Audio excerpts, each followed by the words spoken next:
Doot. All right, folks. I know it says I am on. So if you find me, hey, congratulations. I'll wait for a few seconds. Let me turn down the other one. Yeah. And as he gets into one monitor and looks at the other, all right. There I am. Hey, dude, you're looking good. Oh, well, welcome back at you. All right, everybody. So good to see everyone this Thanksgiving Eve. And hey, speaking favor over us all, if you're traveling, surround you with safety and peace. Put your spirits to work. I mean, depending on what your belief system is, in one belief system that kind of mirrors others, you just have to speak the word, and there are millions of angels, if you want to call them that, divine ones that are at your beck and call. But most people say, I don't believe that. No, no, no, no. Well, that's cool. DC Chill, good to see you. Jargo, how are you doing? Alma, good to see you. Bonnie, Jargo, Chloe, much love to you. Kim B, how you doing? Lucky, how are you doing? Weird things, Bing, but not same video. Okay, I'll I know. Um, it's I don't know what it's some back end thing. But as again, the late John Candy said in the movie Plane, Trains, and Automobiles, great movie, you know, I'm just like the mighty river that flows, river doesn't flow straight, it meanders. So enjoy the journey. Reborn 86, how are you doing? Good to see you. Twilight Traveler, what's up? Caught the first Children of Fire discussion a few days ago, and I'm intrigued. Yeah, it's got me. I mean, I've got the document. You can have it too. Holy crapola. So, hey, Paul Joe, good to see you. Gaza, hello. The Rebel Preacher, what's going? It is a good movie. So Big Al, thank you for the cards. And Big Al, just, I'm glad you put this out there. It's in the chat. Scroll back up, you can see it. Al, it sucks when you're in the middle of something that, well, A, you're not aware of. B, that when you do become aware of it, it's like, well, what the hell do I do now? And then C, when you begin to actually see the effects. So, taught on this, brother, because Al's a part of this community. Everybody is. Al, when I saw that, what immediately hit me was tell Al to reverse the curse. It's and I'll give you one way you can do it. You can do the favor invocation. That will literally send a tsunami back to whoever perpetrated. And if you're a victim of hacking and what have you, it's remarkable what can be done in the spirit realm.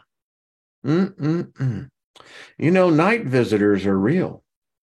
And they can be there for good, and they can be there to right or wrong. It's apparently one of the rules. So, Big Al, everyone, just simply send Al gratitude and thoughts of encouragement. This is a warrior spirit, and it's hiding. Great thing about the occult is that it brings out the hidden knowledge. And what is it that it says in, I believe it is in the book of, I think it's Deuteronomy. I could be wrong, but anyway, it says, my people perish for a lack of knowledge. Yeah. So, Al, we got some pretty powerful people in here. And so we can add our energy to that, and all things can be brought out and made known. Nothing is hidden in the ethereal realm. Nothing. And it's just a matter sometimes of looking for it. So there we go. Lucky says, sometimes bad luck is the best lessons. Once life gets shaken up, sometimes better options are revealed. Yeah, yeah. Terry, how are you doing? Reverse the curse, Terry. Yeah, it's true. It really is. Bernadette, good to see you, dear. Because where did actually, I've learned this in a number of different belief systems, books, because it is like we discussed yesterday with Trina, everything's connected, no matter how far it may seem and diverse, it's got threads in the same thing. But what I know about curses is this, is that they do exist. Humans can do that. We've seen that the gods can curse. I mean, the God of the Bible, imagine a being, all-knowing being, that makes you kind of go, what? Cursed.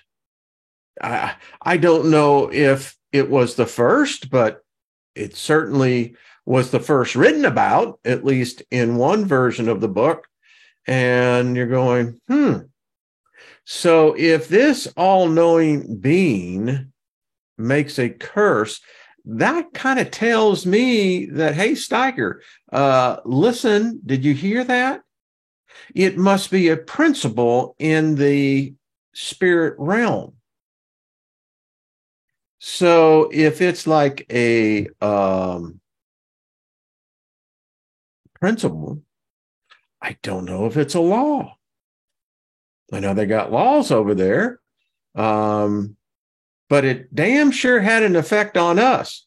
And again, in my days with, the Name It and Claim It group, the prosperity believers, Kenneth Copeland and Hagen, and I could just go on a whole list of them, that in the New Testament, I have the authority to bind or loose. I can send angels on missions. This is all in the New Testament. I also know that if a curse is spoken against me, doesn't turn out good for the other side. I've seen that over and over in my life. And though I may have felt the effect of that negativity, and that's all it is, it's negative energy. Yeah. So isn't it amazing? Hold on one second, folks. I got an eyelash in my eye. Well, that'll certainly get you going. So, Al, we're right there for you, and we're going to stand right there. One for Catherine. Happy Thanksgiving to you. And I'll let my beautiful wife, know about that. Carl, good to see you. In the book of Acts, the apostles had tongues of fire. Yes, they did. In fact, in the book of Acts is a really interesting book, particularly if you take it out of the dogma and look at it more from an occultish point of view. There's some weird shit going on in there, man. I'm talking curses. I'm talking about people that can see in the future. I mean, Paul, it says, was, how shall we say, oppressed by a woman that apparently had two handlers, two male dudes. And these male dudes were pimping her out, not sexually, but because she could see people's future. And so the story goes, as Paul was going around, well, this woman was following him and pointing to people and telling them things that only they knew. Cast that devil out. One of the best stories I like, because we're talking about the children of fire and versus the children of clay, of which we are, was the one of, and I'll think of his name, who saw the followers casting out demons. Now, understand that this is a whole new concept, right? That you got humans interacting with, spirits, angels, and demons. Demons didn't exist in the Old Testament. They'll try to tell you that, but no, it's been revised. But anyway, so this dude, and I know it starts with an E. I'll get it. But he sees apparently a person who is demon possessed. Now stop and think about this. If you read the book of Mark from an occult point of view, it's mind blowing because it really gives insights that if this realm exists, then it came in at a place that where there was sudden revelation being brought forth that, hey, humans, you got an enemy. And it's been kicking your ass. Now that's kind of, revising it in my nomenclature. But so this dude, and I believe it was Elias or something like that. So he comes up to this person who's demon possessed. Now, it apparently was very common. In fact, one of the things I used to preach on was the fact that in the book of Mark, wherever this Jesus cat went to, the first thing he did was cast out demons. Holy crap. I mean, hello. And so this Elias, this dude, he's apparently casting out, and he says, in the name of Paul, who Paul God is. The story says, and this is interesting, if you believe Peter actually wrote this, so the demons say back to him, Paul we know, Paul's God we know, but who the hell are you? And the story says they kicked his ass. I don't know if they came out of the body. Apparently there was ample description that something happened that was of a paranormal nature, we would call it today. Yeah. Anyway, Yosley, how are you doing? Someone said Solomon did some wild. Yes, he did.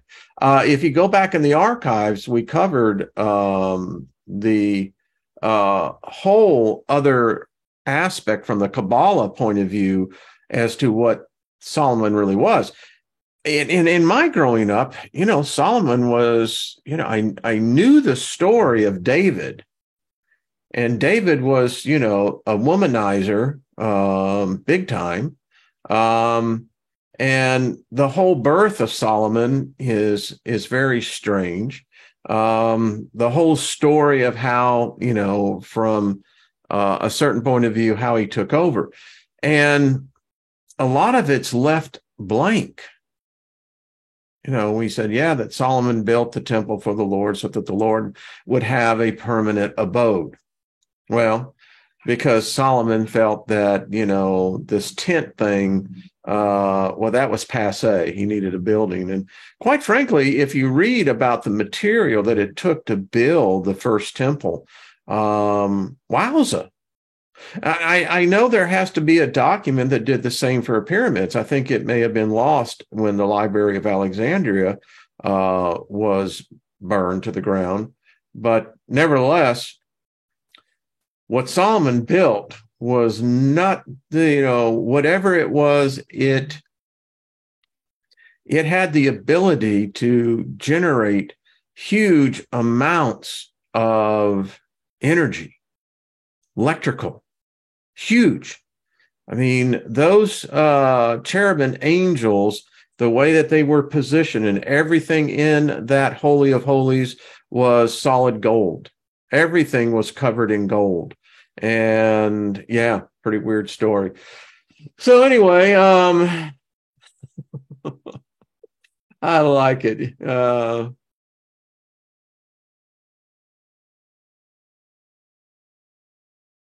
did that happen? I know, I agree with you. What's your opinion on the third temple? Well, it's interesting that you say that because, in fact, there have been three temples. People say, no, we only know of one. Yeah. And check me out on this. Learned this actually from Perry Stone. Um, we have Solomon's temple. Then we have the recording of the temple that Nehemiah, the second temple, was a part of. But then the story is that there was, in fact, a third temple built that preceded the one that was being built at the turn of the first century. So I don't know. It's Gogo says, I can't understand how Solomon could have so many wives as one small town. Well, Gogo, because he didn't keep to his town. That dude was a horny. That dude was consumed with sex. It says that he had 700 concubines and 300 wives. I don't know how he got anything done, because it seems like he was doing an awful lot of screwing, a lot of courtesing, and you just have to extrapolate was if that dude was having that much sex with that many different women. What? Probably all of us have got some sort of bloodline of Solomon in us. I don't know how we could not. So anyway, I'm just reading that. Imaginary sex? I don't know. He got him in a lot of trouble, you know. That's when he turned his back on Yahweh, Jehovah, and started putting up all the what were those? Maripoles? Not sure if I got that right. But anyway, those were temples. So he would go out with these women and they would construct temples all over Judea, Palestine of the day back then. I don't know. Weird shit. And then you think about it. Well, how did he have control of the demons, you know, that built the temple? The first temple not being built of human hands. It's some weird shit. I got to tell you. Hey, Flight Risk, what's up? Good to see you. Ashtroth, thank you. I think they were called, and I'll get the name here in a second, but so much. Yeah, a whole new meaning of Solomon's temple. Yeah, there was not just a one. The dude was, and he possessed, supposedly, if you believe the story that he even lived, he was a black man. And that's what a lot of people don't realize. Yeah, he was a black man and dark skin, which blows the narrative because everyone wants to think that he, whatever. But he had it, and if you read the Magic of Solomon, Solomon's Magic, wow. I mean, I've got the book. Powerful stuff. That's all I got to say. Powerful stuff. Al says he has 10 angel decks left out of 100 and all the orders have been sent. Well, thank you, Al. That's a great thing. Poles of Ashra, thank you, was the outside temple consecrated to nature goddess. Yeah, it was the female goddess. And thank you, Twilight Traveler. Excellent. See, that's what I love about this group. You can come in here. So let's get with the story. Enough of me talking. This is going to be so interesting. So remember, that this is a role-playing game, much like D&D. A lot of research has been doing it. It covers that already. And so we're proceeding on the foundation that this is mirroring the Old Testament God, and this is its kingdom. So let's get right into it because it's interesting stuff, folks. It really is. All right. So we talked about the fall of Samuel. We talked about how the children of fire they're not just angels. There's something even more powerful that. And now we pick up the story about us. We are the cause of much of these children of fire's woes. Many of them blame us, and we blame them. So the promise to the children of clay, that's you and I, if you're going with the narrative. So it says, with the advent of sin, again, it's interesting because sin is not capitalized and means that it's a condition. I don't know. Is it like eczema? What kind of condition? And it says, and the choice of free will. Well, if it's free will, how can there be sin? I mean, you're saying then that this is passive aggressive psychology. Well, you have free will, but if you choose that, you're going to get your ass kicked over here. That's not free will. But anyway, I digress. And I hope that that's how everybody thinks about this when we read these words. It says, the children of clay were left defenseless against the evil hordes. Now, this is this 1/3 of these beings that apparently revolted against a perfect system. So anyway, demons leaking. I love that word. Demons leaking. It's like, will you fix the faucet, damn it? From heaven, found supple minds willing to soak up their tales of wickedness and greed. Huh. Well, a lot of people say that that's what they do in modern universities. You know, knowledge has a price, right? The more knowledge you have to a lesser informed person, you could be considered a threat. It says the early days saw great success for these evil beings. The demons taught them how to grow prosperous and strong. Well, then that just leads me to say, then what were they prior to that? And if they were to that prior to that, then who's responsible for that?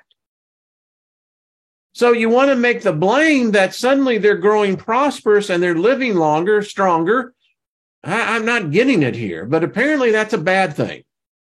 How to conquer the lands and conquer each other. Well, it seems like God had a problem way before man did. All God did was just transport his shit down to make it our shit. Now we got to deal with the shit. We've been dealing with the shit ever since then.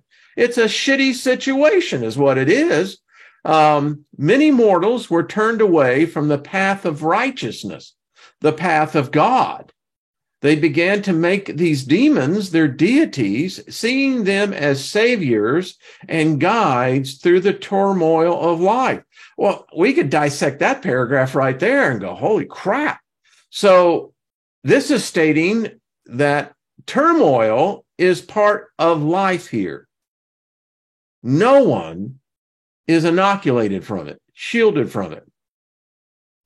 And then it says, and God wept for the misguided. Well, listen, if he's weeping, in fact, they say that's the shortest verse in the Bible, and God wept. Why?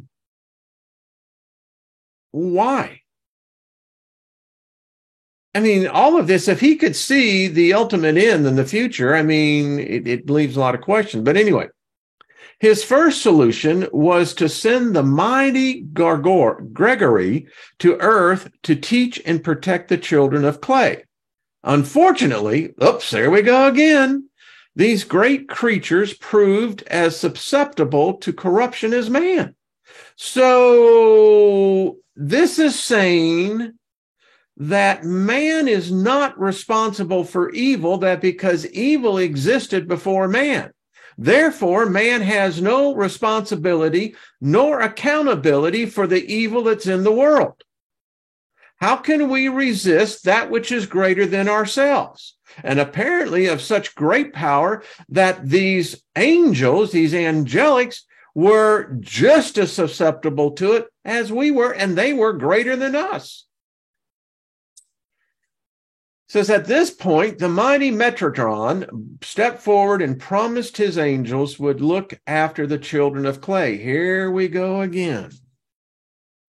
So we got another overseer, Lord.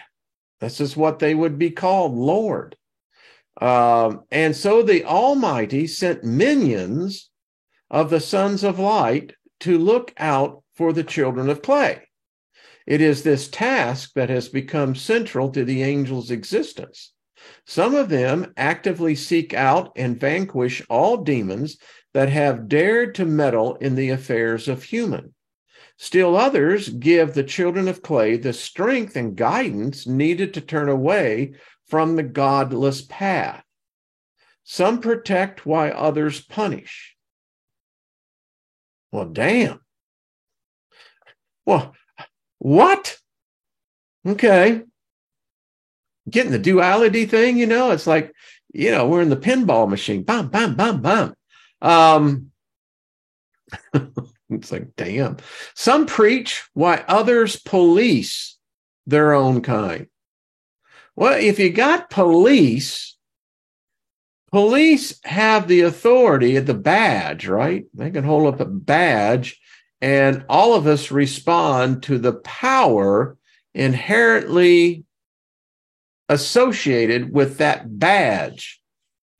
And police are merely designed to punish law breakers. And here we go with the law. In the end, the goal is always the same: to save the children of clay. What happened that we suddenly needed to be saved? I mean, what I see of this, and this is where I argue with this God, it seems like you're wanting to pass the buck. I mean, if this is your best shot at creation, you're really bad at it. You really are. You ought to do something else, because this is a mess. This whole situation down here is a mess. But no, I don't want to accept the personal responsibility. No, they want to put it on us.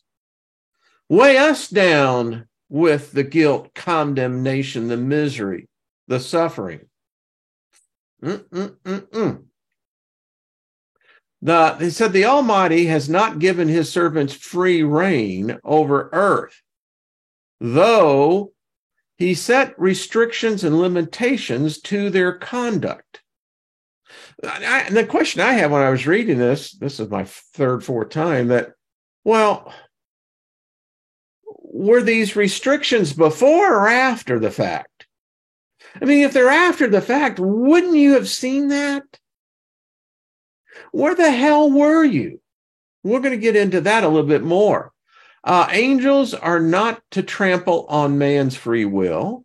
The ultimate decision between a good life and one misled must be made by the individual child of clay. Unless under the Almighty's directive, angels are not allowed to kill any child of clay. Even the wickedest of humans is protected, for there is always the chance they can be turned to good. The Almighty prefers conversion over coercion, suddenly over brazenness, the self-control over indulgence. The disobeying these dictates can bring punishment and the loss of divine grace. Right there, if punishment is the only way to correct a situation,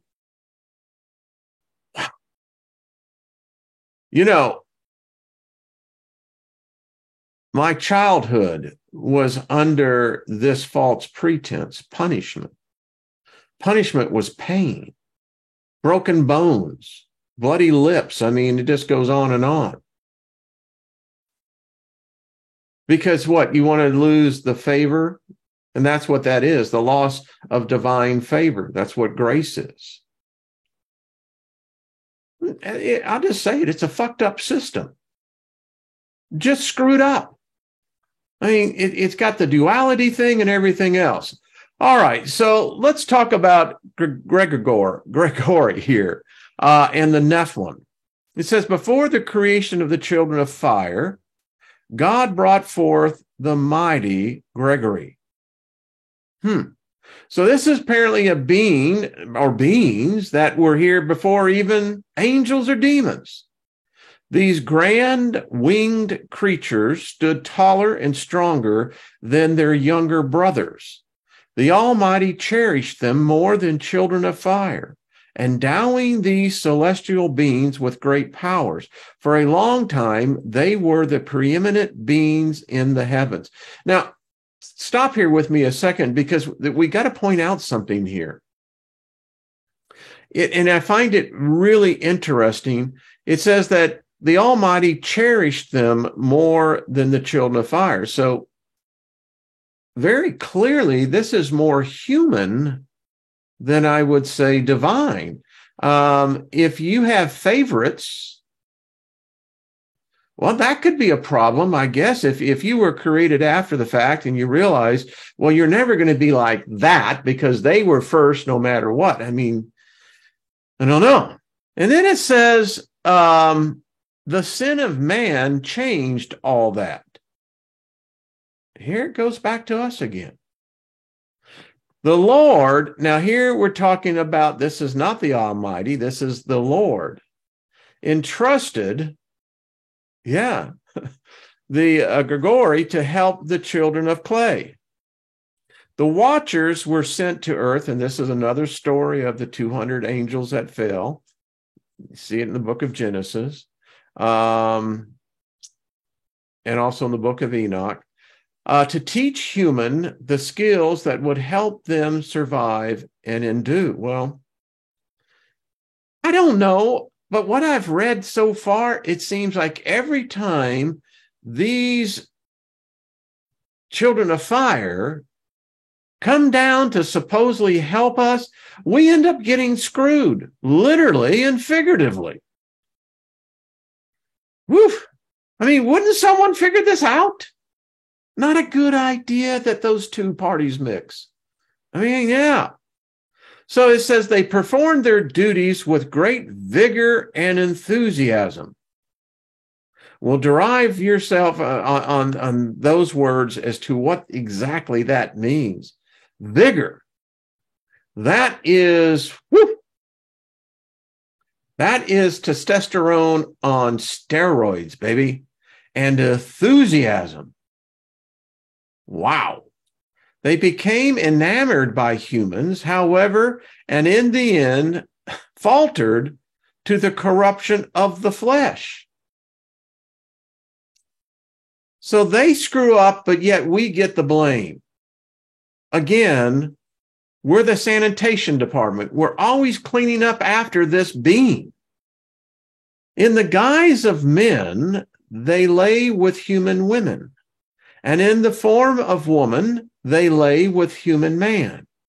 From these unholy couplings, abominations were born. The Nephilim and Anakim were creatures of evil. So, time out again. Where's this all-knowing, all-seeing God? I mean, you're not telling me that it could not have stopped in and said, bullshit on this. He created these things. Supposedly, it created us too, but it would know. And what? Is it not able to sense, see, or know that, hey, these things that you created over here, these children of fire, man, they got the fire down below. And again, in the book of Enoch, this God says, hey, I didn't create them. They ain't got no soul. I have nothing to do with them. I'm not responsible. Wow. Goes on to say, for generations, these unions went unchecked. I mean, who's the parent here? Who's the guardians here? I mean, what happened to the rest of them? What, they just simply go out and take a smoke break? I mean, what? It said the world became full of evil offsprings who fed on the fear and devoured the flesh of the children of clay. So they were, you couldn't call them cannibals. Well, I guess you could if they were born, had a part of us. So they're eating us. Where else did we read that? Oh, yes, we read that in the book of King Og, didn't we? Yeah. It says the watchers, so consumed with their earthly lust, did not see the harm they were causing. Well, apparently no one else in heaven did either. And now I'm trying to figure out, so where's Satan at in all this? I mean, is he like a Johnny come lately? Is he like the mafiosa? He come in and he moved in. He saw an opportunity and said, hey, I ain't got no control here. I'm taking over, man, because there was already a hell of a mess to begin with. Just asking for a friend. The world was unchecked. I mean, what?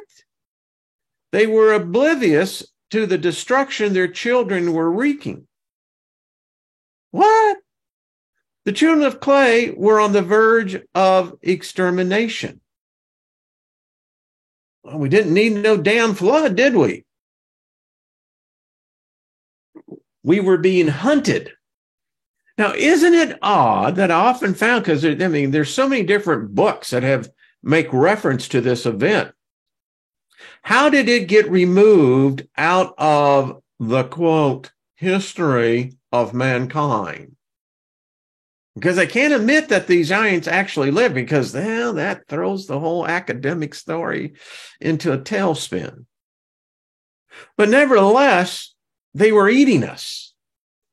We were nothing more than the evening meal, probably the breakfast, who knows?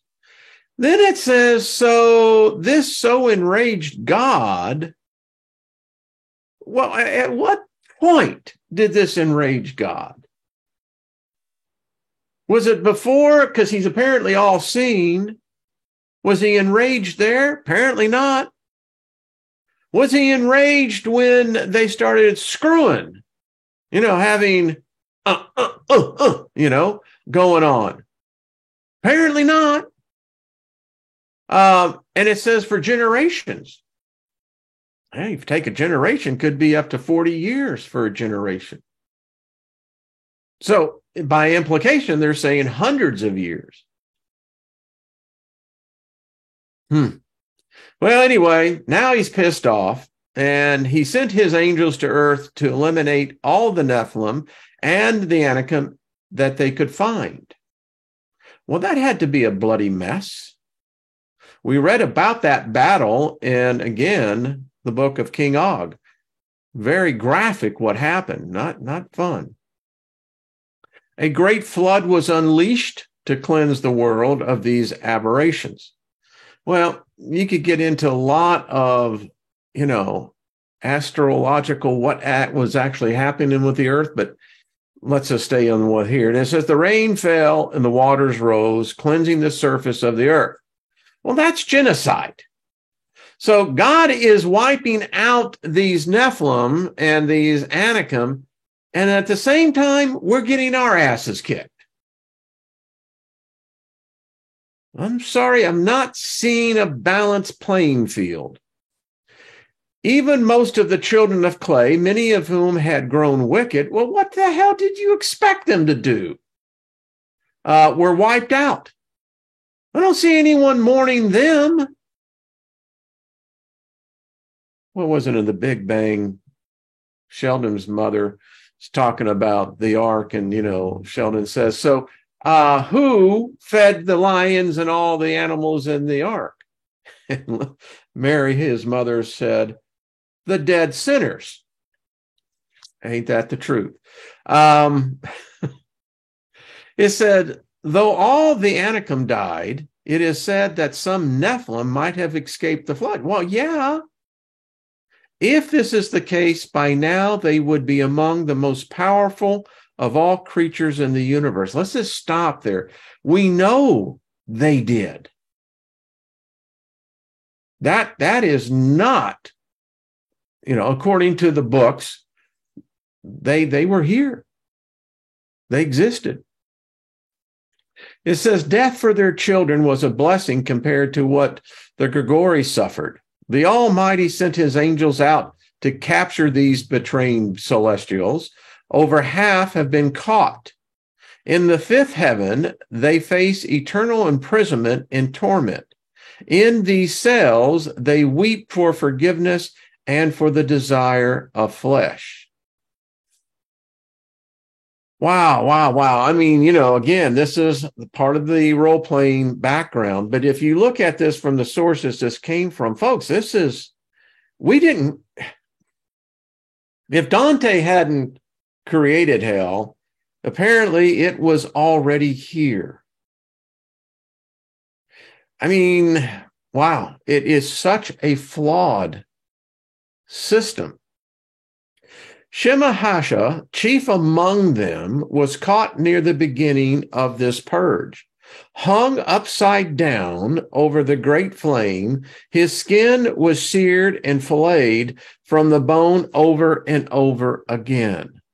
Though no one seems quite sure how, he managed to escape from his unending torment and flee back to earth. No angel has seen or heard of him since. I love this.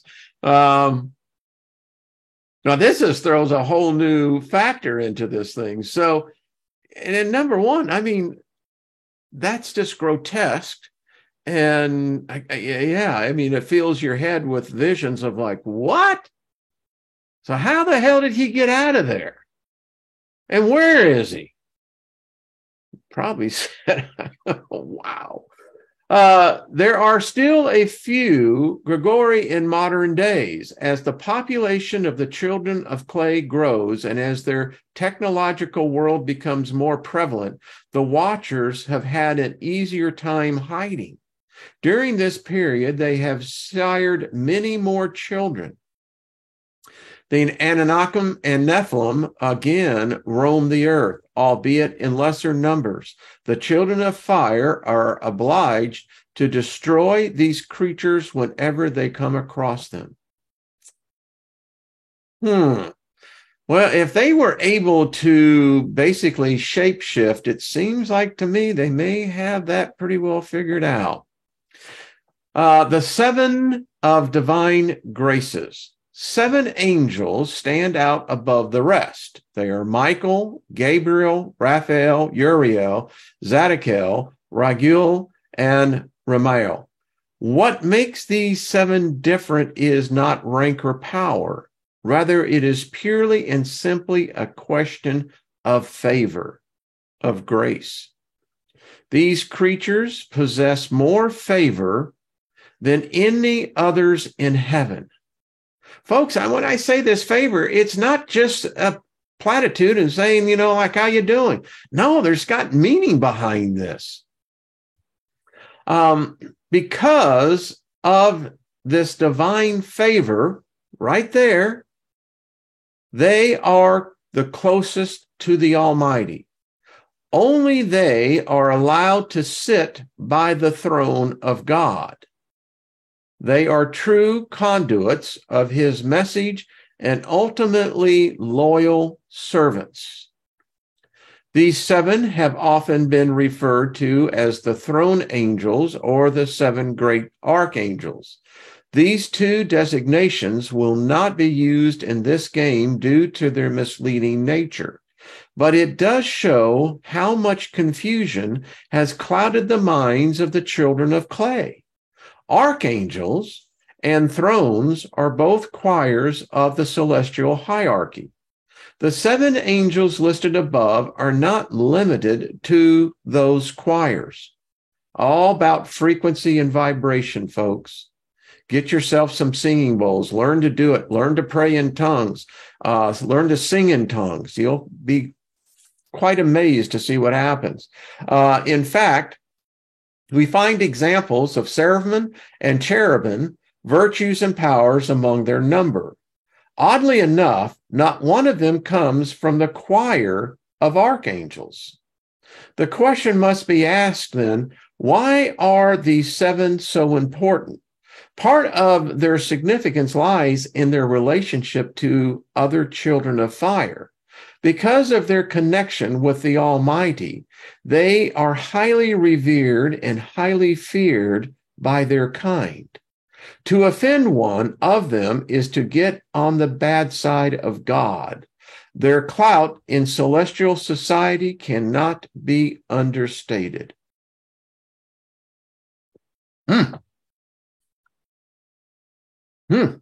Well, in addition, the Almighty occasionally sends them on special missions to earth. He does this when he needs his words not to be clouded by interpretations. This is the reason that Gabriel, the cherub and the one of the seven, is more often seen on earth than Brachiel, the more powerful seraph, but not one of the seven. Because of their significance, all seven of these angels have been further detailed in the catalog of celestial beings. There's a book for you. The Celestial Hierarchy. Overview. Even in heaven, there must be order. Almost all of the 266 million children of fire who have not fallen can be grouped into one of 9 ranks by choirs. Fallen angels, while once part of the hierarchy, have adapted their own system of ranking. A discussion of the hierarchy of hell will be saved for another discussion. For now, let us concentrate on those angels who are in good standing with the Almighty. I mean, it sounds like, a FICA score. Well, you're in good standing and you got a FICA score of, yeah. Wow. Whew. And we wonder why we got such issues down here amongst ourselves. Holy cow, Batman. The 9 choirs in the hierarchy are further clustered into 3 triads. In the first triad, we find the choirs of the seraphim, cherubim, and thrones. The second triad contains the denominations, virtues, and powers. The final triad consists of the principalities, archangels, and angels. These choirs represent a clear delineation among the children of fire, granting those of higher rank a degree of power and authority greater than their underlings. I just look at this and I'm going, you don't think that this is the seeds of some malcontent? And I mean, maybe, I don't know. I mean, there was one rebellion in heaven. What makes you think that there wouldn't be another? All right. The first triad is closest to God. For this reason, its members have a clear understanding of his nature and image. Well, that just simply tells us, children of clay, we haven't got a freaking clue. And don't even try. It's beyond our capacity. He speaks directly to them. Hence, they are more fixed in nature than their lesser brethren. I mean, I got imagery when I read it the first time, and it's here again.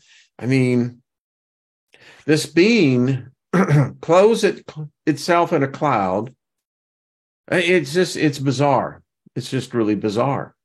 They do not waver as much between goodness of the Almighty and the corruption of man. This static nature is also to the fact that members of these choirs rarely interact with the children of clay. Their primary purpose is to eliminate those of the second triad regarding the will of God. Well, it seems like, they don't have all the answers in heaven either.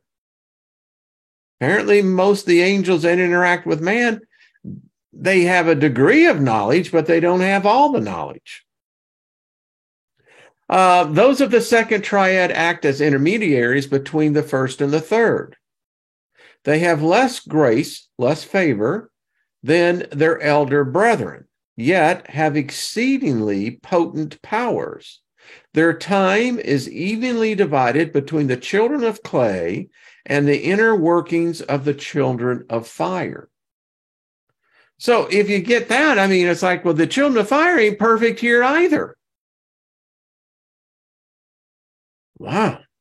The third triad constitutes those angels closest in nature to man. The messages they receive from the Almighty have been filtered through the other triads, and as such are subject to interpretation and change. Wow. Woof. Well, that's kind of hard then. How do you balance truth in that? I mean, if what they say has been filtered and subject to change and interpretation, the odds saying that you may not have the right interpretation. They make their home in the first heaven, which is closest in nature to the physical world of man. They deal constantly with the children of clay, rarely concerning themselves with the celestial politics. They are by far the weakest and most corruptible of the triads, and their balance is most always in question. The total number of children of fire in existence is set. This number stands at approximately 4 million. Since only a handful of celestials have ever been utterly destroyed and no new ones created by the Almighty, this is fairly consistent. Even among the separate choirs, very little movement occurs. Wow. The number of angels who are able to advance from choir to choir is so minuscule, it barely affects the demographics at all. Below is a rough breakdown of how many children of fire exist by rank. So this research says there's only 4 seraphims, only 15 cherubims, 70 thrones, 400 dominations, 3,400 virtues, 25,000 powers, 777,000 principalities, 52,000 archangels, and 215 million angels. Now, when I read this, I had to, and I'm still looking into this. This is the first time that I've seen this broken down. And if this bears out to be derived as the authors here give reference to, wow, it kind of changes the whole perception of what people are really dealing with. I mean, there's 52,000 archangels. The deck that the angel cards, what, we have 72 in there? I think that's right. Wow. So the seraphim. The seraphims are the highest order of celestial beings. There are but 4 of these majestic creatures: Metatron, Michael, Rachel, and Nathaniel. Their powers are grand, their duties overwhelming. They do not have the typical look of an angel's that we might think of. Instead of 2 wings, as most of their lower ranks have, they have 6. In addition, 4 heads sit atop their single neck. Their bodies are immersed, in a blinding white flame. They seldom interfere with mankind, only venturing to the material world under the direst of circumstances. While on earth, their presence can easily be felt by all celestials in the vicinity. Boy, I'll tell you what, when you go back and watch the prophecy, this is really interesting. For these 4 lesser angels and minor abominations can be dispatched at a whim. Currently, their leader is Metatron, but this was not always the case. Before his fall, Samael was the prince of the seraphim. All his minions left the presence of God. Metatron assumed the position, making this mighty angel the highest ranking of the celestial hierarchy. The four seraphim have the broadest of duties. They govern the most important aspects of existence. Under them, a myriad of lesser angels, illuminated by these four, carry out their orders. Cherubim. These creatures constitute the second rank of angels in the celestial hierarchy. They are 15 in number and known amongst their kind as the holy beast. Their bodies are those of animals, while their heads are human. Unlike the seraphim, they possess only one head, though each has four faces. In addition, they were blessed with two less wings. Those of the choir are revered by the children of fire as both the greatest of heaven's guards and the bearers of knowledge and wisdom. To this end, they are the ones who protect the gates of the Garden of Eden in the third heaven. Yeah, they say the garden still exists. In addition, two of their kind flew beside the ark when the Almighty deluged the earth with rain. Wow. Their trips to the material realm, while more common than the seraphim, are meager as compared to the lesser ranks of angels. They are very aware of how their presence on earth affects the children of clay. Most humans would cower or run if they caught sight of one of these holy beasts. So they keep to the seven heavens, preferring to mingle among their own kind. The leader of the cherubim is the mighty angel Gabriel. As with all the choirs of the first triad, she rules with less than iron fist. Now, this is important because you see that many of you I know I felt that Gabriel is not male, apparently. I didn't even know that they were any gender at all. But anyway, she rules with less than an iron fist. Her title is merely an honorarium. As the cherubim go about their business as they please, counted among their numbers are the angels Uriel, Sandalphon, Raziel, Ithuriel, and I think that is Macadale. Yeah. Thrones. Kind of get this wrapped up here. Thrones, 70 in number, are the lowest of the three choirs in the first triad. As such, they hold a very distinct position in angelic society. For one, they have a unique appearance. Their ethereal bodies are composed of red and orange flames. Like the cherubim, four wings protrude from the throne's bodies, lightning flickering off of them like darting tongues, licking viscously at the air. Though they have but one head and one face, their bodies are covered with countless eyes. Thus, they are given the name, the many-eyed ones. The second aspect that sets them apart from the other children of fire is their role they play in the celestial hierarchy. They are a link between the divinity of the first triad and the corruptible essence of matter that begins to take hold in the lower ranks. For this reason, they stay permanently in the seven heavens, watching over the conduct of other angels. Most are bureaucrats, if you will, acting as intermediaries between God and the lesser choirs.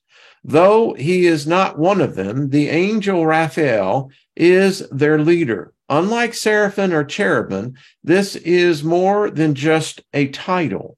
Raphael, though kindly and cheerful, nonetheless has strict control of those who serve under him. They are far less individualistic than their elder brethren. Wow. Well, tomorrow I will be on, and if you're around in between your Thanksgiving dinner, come join me, be at the same time. We'll continue. I mean, I don't know about you, but I dig this. I mean, it's knowledge that in many cases kind of new. It's refreshing. Brilliant that they're using this as a role-playing game. And I love the research. I hope you do too. Don't like this so-called research. Well, knowledge, you can't be serious thinking that all of us have been able to read. Do you really think the Bible is true? I mean, there is so much ambiguity that you would fill in. The Quran, the Vedic. I mean, the Gilgamesh, the Epic of Gilgamesh. I mean, I find it so fascinating because there is so little information that I call serious information, research on angelics. I love this. Bonnie said, lots of non-players. What's the name of the book, Wayne? It is The Children of Fire. Write me, Grace, and I'll send it to you. Scott Shuthat say, yeah, I dig it also. It's fascinating to me. And, if you go by the fact that every myth, every legend, every folklore has a foundation or a monicum of truth within it, a kernel. Well, I mean, how much favor do you want that you were able to find the kernel? So anyway, I am sharing. So, all right.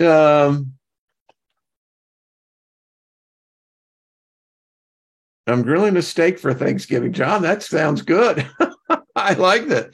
Primilio says, the Tomb of Gilgamesh, found in Iran in 2005-ish. The video is fascinating. Yeah. And if you read the book, the Epic of Gilgamesh, it's where the story of creation in Genesis came from. Moses didn't write the whole book of Genesis, or Moshe, if you want to call it that. He picked the story up, and from a very good source, the Sumerians. I mean, that's the whole thing in there. But anyway, that's just my opinion. Chloe, much love to you, darling. Mary wins. Much love to you, honey. Linus of Gaia. Peace, favor. And Paul Joe, thank you, Dirty Filthy Money. So join me tomorrow, and we'll continue to learn together a little bit more about these angels. And if you've ordered the deck of angel cards, then imagine what you're going to be able to do with them now. Yeah, they lost in space. Happy Thanksgiving to everybody.